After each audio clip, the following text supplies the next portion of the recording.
Hello mga kasyarap! Dadalhin ko kayo sa Thailand, pero panlasang Pinoy version.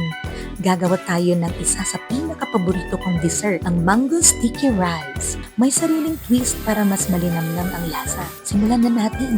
Step 1, lutuin mo na ang ating sticky rice o malagkit. Isa lang ito at hayaang maluto na parang normal na kanin.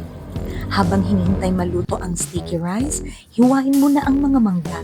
Hiwain ito sa manipis na piraso o depende kung anong style ang gusto mo. Pwedeng cubes o pwede ring strips.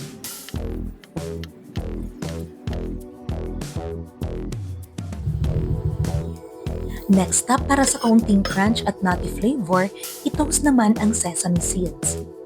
Halu-haluin lang sa mahinang apoy hanggang sa mag-golden brown at lumabas ang bango. Sa isang malinis na pan, paghaluin lang ang gata at condensed milk. Sa version na ito, lalagyan ko ng condensed milk para mas malinamnam at mas creamy.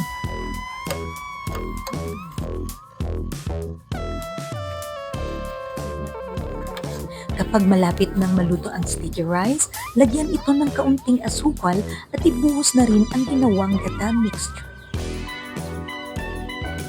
Haluin ng mabuti, medyo nakakangalay ito at dapat talagang pantayan kasi mabilis lang itong masunog sa ilalim.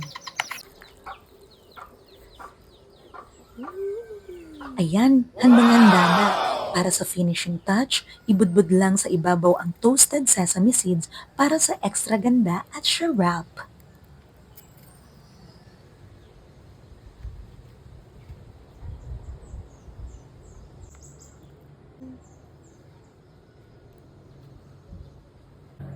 Syrup!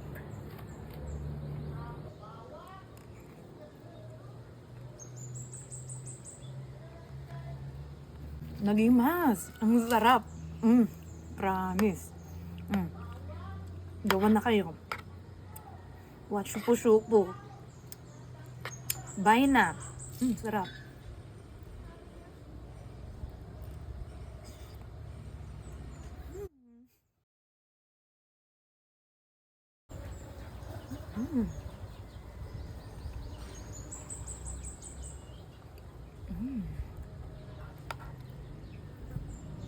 Sarap.